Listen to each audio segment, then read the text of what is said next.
नमस्कार दोस्तों, स्वागत है आपका। आज की जो कहानी है या फिर ये जो सच्ची घटना है वो हमारी एक सब्सक्राइबर मैडम जी है, तो उन्होंने मुझे भेजी थी।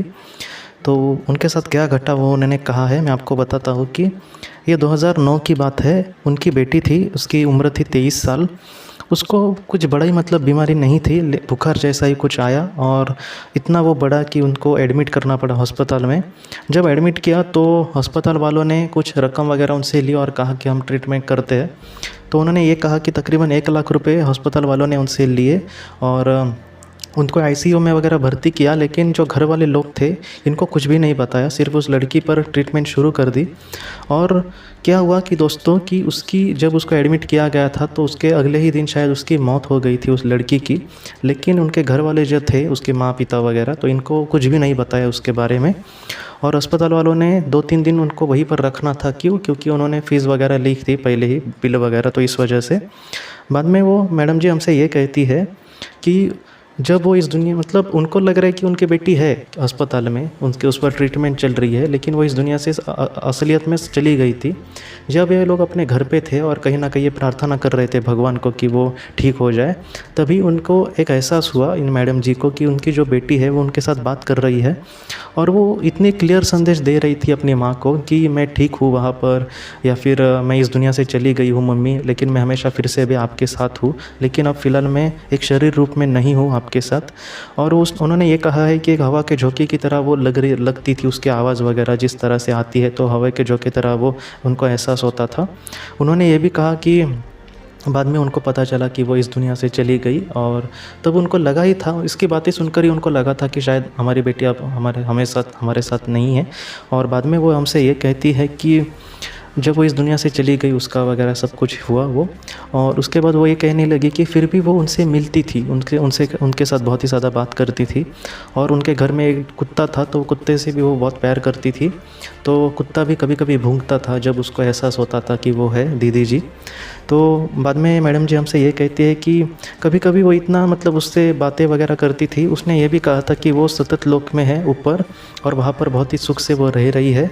और मैडम जी ये भी कहती है हमसे कि उसके साथ और भी कोई आत्मा का एहसास होता था, तो उन्होंने कहा है कि कहीं ना कहीं वो उसकी मार्गदर्शक हो सकते हैं। और उसकी जो मौजूदगी थी वो ऐसी बातें भी कुछ करती थी, या फिर वो ऐसी भी कुछ बातें कहती थी कि आपके जीवन में कुछ अच्छा होने वाला है। तो उनको भी पता चलता था बाद में कि हाँ, कुछ अच्छा हुआ, कुछ अच्छी खबरें वगैरह आई, उनके जीवन में कुछ अच्छा हुआ। या फिर कुछ बुरा होगा तो वो कहती थी कि ऐसा तो आप मत करो, इसका कुछ नतीजा बुरा हो सकता है और आपको दुख हो सकता है। तो इस तरह से वो कहती थी। लेकिन वो कभी भी लड़की दुखी नहीं दिखी जब वो इस दुनिया से गई थी, वो बहुत ही सुख से थी। और वो ये कहती थी कि मुझे एक बच्चे को संभालने की जिम्मेदारी दी गई है और मैं अपने हिसाब से ये अपना काम कर रही हूँ। और उस लड़की ने उनको ये भी बताया कि हमारा यहाँ पर आने का एक कुछ वक्त होता है, उसके सिवाय हम कभी भी यहाँ पर नहीं आ सकते, और उस वक्त में ही हम आकर हमें अपने वक्त में जाना होगा, लेकिन वो हमेशा भी नहीं आ सकते। तो मैडम जी ने उनसे ये कहा है कि हमसे ये कहती है कि आखिर में जब उनके वो सपने में आई थी, तब उन्होंने ऐसा देखा कि कुछ एक ऐसा गड्ढा है, और वो गड्ढे में उन्होंने कहा, उस लड़की ने ये कहा कि वो पानी जो है वो गर्म पानी है। और उन्होंने ये कहा कि मैं अब उस गड्ढे में जाऊंगी और उसको जाना होगा उस गड्ढे में। तो इसकी मम्मी ने कहा, ये सपने में हुआ। तो इसकी मम्मी ने ये कहा कि ऐसा तुम क्यों कर रही हो, मैं तुम्हारी मदद करती हूँ। तो उसकी जो बेटी थी उनकी, तो उन्होंने ये कहा कि आपको आने की ज़रूरत नहीं है माताजी, मैं खुद चली जाऊँगी। और वो उस गड्ढे में चली गई, और वो उसके बाद उसका जो एहसास था, या फिर पहले जिस तरह से वो दिखती थी उनको वैसे नहीं दिखी दोस्तों। और इस वजह से उसके बाद उनको वैसे अंदेशे नहीं हुए। लेकिन इनकी माताजी का यही कहना है, और उनको भी आज भी उनका थोड़ा सा उसका एहसास होता है, लेकिन पहले जिस तरह से क्लियर रियलिटी जिस तरह से थी तो वो नहीं दिखती। उसको जुड़कर उन्होंने ऐसी भी बातें कही है कि जब पहले उनको वो दिखती थी, तब वो जब अपने कार में वगैरह बैठती थी तो खुद उनके साथ उसको पता चलता था कि उनकी भी जो बेटी है वो भी उनके साथ कार में है। कभी कभी और भी लोग कार में ज़्यादा होंगे तो उसको, उनकी माताजी को ऐसा थोड़ा सा चिंता होती थी कि मेरी अब बेटी कहाँ पर बैठेगी, लेकिन फिर भी वो उनको कहती थी कि माँ मैं ठीक हूँ, तो मैं आपके साथ हूँ। तो इस तरह से उनको अनुभव हुए।